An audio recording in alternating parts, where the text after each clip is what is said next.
Welcome to this week's End of Days Update, coming to you from Tulsa, Oklahoma. We're here in town this week attending a Winter Bible Seminar, having a great time. And we're coming to you every week to look at the different things that point to the coming of the Lord, specifically the gathering of nations for the Ezekiel 38 work, because we know the rapture is signless, but the second coming has tons of signs. So it's so interesting to see someone come up to me. It seems like a lady comes up every conference we do, and she says, I've been lied to my entire life. And I was told bad news, and I was afraid of the coming of the Lord. So we get into how close we are to His return so that we hustle.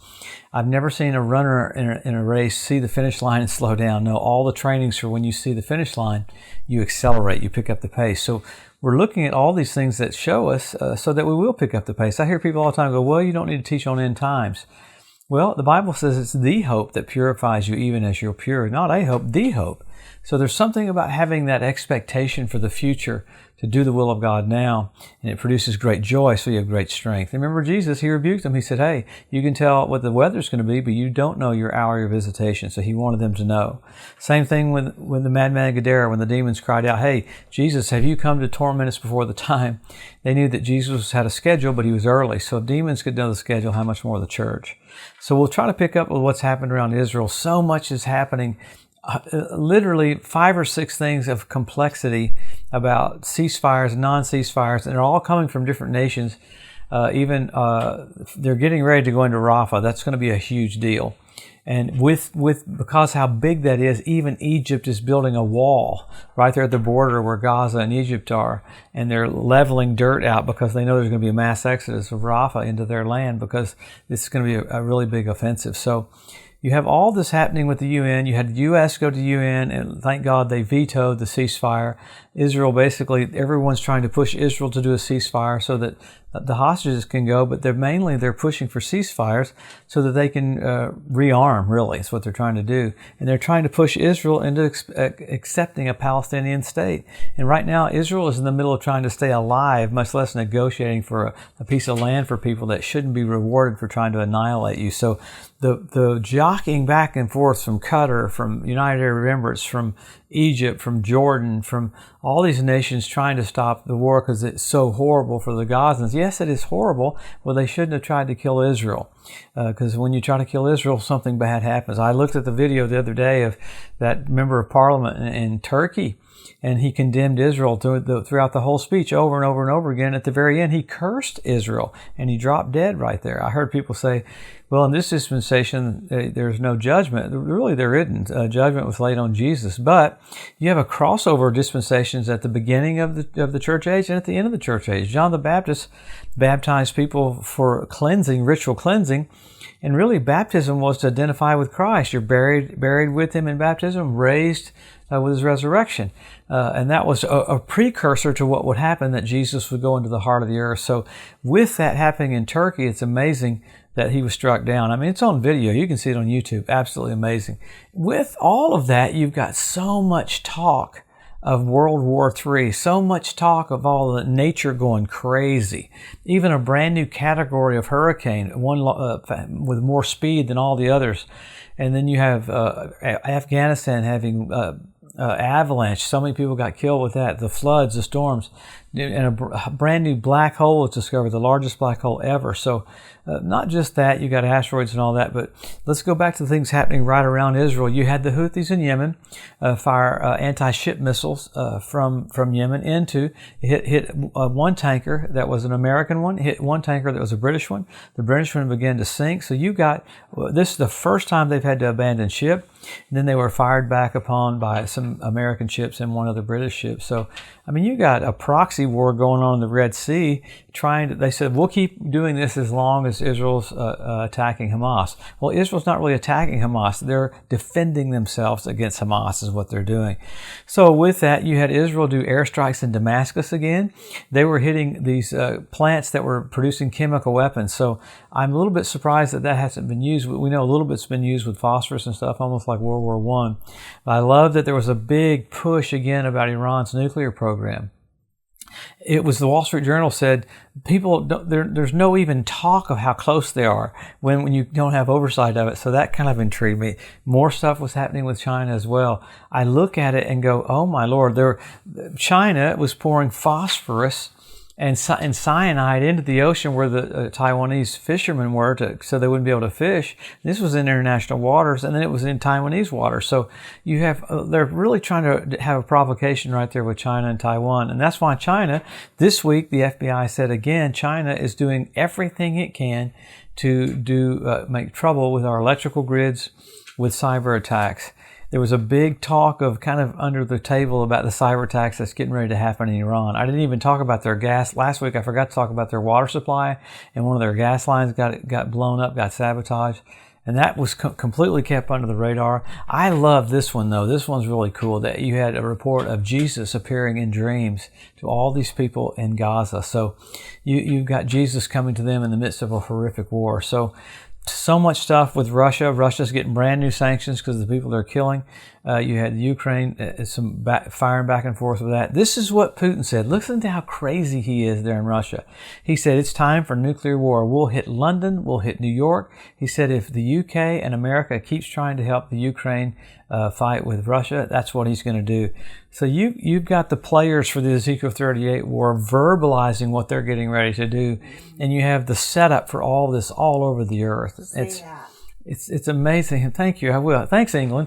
The setup for what you're going to see during the whole tribulation. And what is interesting, hearing rabbis talk about the stuff that's getting ready to happen that's perfectly set up for the 7-year period. So what's going to happen, I think it's only going to get worse and worse. And this is just me guessing. It's going to get worse and worse. And someone will have to step in and go, hey, I have a perfect solution for all this. And we're going to go to one monetary system. We're going to go to one world authority. We're going to go to one world religion. Because you have trouble happening right now with the Temple Mount. A couple of the Israeli members of Knesset said, we're not going to let, in Ramadan, we're not going to let the Muslims go up on the Temple Mount.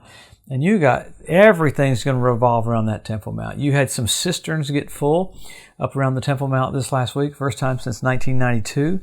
So you got nature happening, nations happening, all these things happening because Jesus is just about to come. How wild is this that we are the generation that he's coming back for? So we always go through this. Jesus said the generation that sees Israel brought back and Jerusalem won back, he said that generation won't pass away till all is fulfilled. But then you have all of these other radical signs. And what do we do with it? We see that the Lord wants us to know this because he loves us. He loves you. He wants to bless you. He wants to strengthen you. He's not mad at you. He's not frustrated with you. He's about to see you. I think he is sometimes freaked out that people aren't as excited about the coming of the Lord because they think the rapture is an ending. The rapture is not an ending. It's a beginning. You're tasting of the powers of the world to come. We're writing our resume for what we'll be doing during that 1,000-year reign. How wonderful. He said, if you're faithful over so much, you rule over 2 cities. If you're faithful over so much, you rule over 10 cities. So we go back to the signs. Those two, Israel brought back, Jerusalem won back, Hebrew language restored, Ethiopian Jews brought back, fertility of the land of Israel, revival of the Roman Empire. You have fish show up in the Dead Sea. You had the Dead Sea turn blood red where Sodom and Gomorrah was. On the Day of Atonement, you have foxes showing up on the Temple Mount. You have Russia goes into the Crimea. Russia goes into the Ukraine. I remember years ago preaching in Latvia and Estonia. They all knew that Russia would someday come back in and take over, and that's exactly their mindset. That's all happening right now. So you have that. You have men be lovers themselves. You have selfie sticks. You have 172 different species of predatory birds start showing up in the land. I mean, you got the cleanup crew for the Ezekiel 38 war, the cleanup crew for the Battle of Armageddon.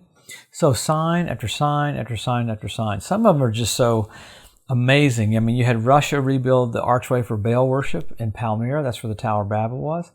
And the Talmud says that's the last sign you'll see before the coming of the Lord. So you got literally things happening in different spaces and places that just yell to us that Jesus is just about to come back.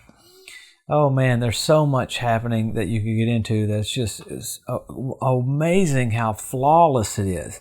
Once we get into it, you're like, man, Lord, you're so cool how you're doing all this. So sign after sign after sign after sign. That the signs aren't there to scare you, they're there to tell you you're getting close to your destination. So after that, you have signals. You had blood red moons on Passover and Tabernacles 4 in a row a few years ago. That's pretty radical. The heavens are declaring, I died for you, I'm coming back. I died for you, I'm coming back. Well, NASA calls it a tetrad. When's the last time you had 4 in a row on Passover and Tabernacles? 1967 when Jerusalem was won back. 1948 when Israel was made a nation. 1492 at the Edict of Expulsion when the Jews were kicked out of Spain. I mean, amazing things happening in the heavens along with what would be happening with Israel. Then you have the Bethlehem star. We don't hear that preached a lot. You have Jupiter, Regulus, Venus coming together at his birth. Jupiter's a king planet. Regulus is a king planet. Venus, men are from Mars, women are from Venus. Venus is a mother planet. The constellation was Virgo. This last time it happened, this last year, the constellation was Leo. He's the lion of the tribe of Judah. So heaven is showing us things. The Bible said the planets they would declare the glory of God.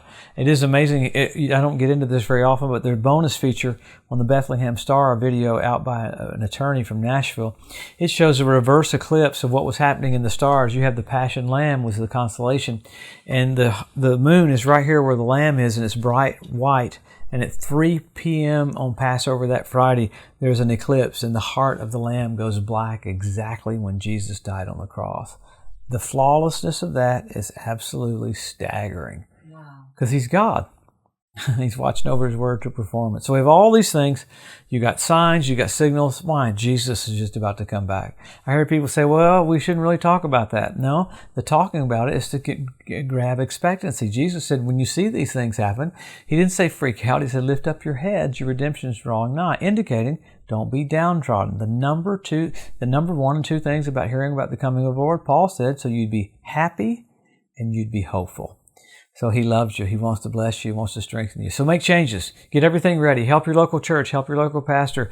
Get everything out of the way that is keeping you from running faster, because you're about to see Jesus. You're about to see the resurrected one. You're about to see the brightness of the glory of God. You're about to see the one that overcame death, hell, and the grave. You're about to see the one that is the root of Jesse. He's the first and the last. He's the beginning and the end. And we're about to see the King. We want to honor Him. We want to magnify Him. We want to glorify Him. Have a great week. We'll come back and see what's happened with all the stuff, because a lot's going on. But soon we're going to see Jesus. We'll see you next Wednesday. God bless you.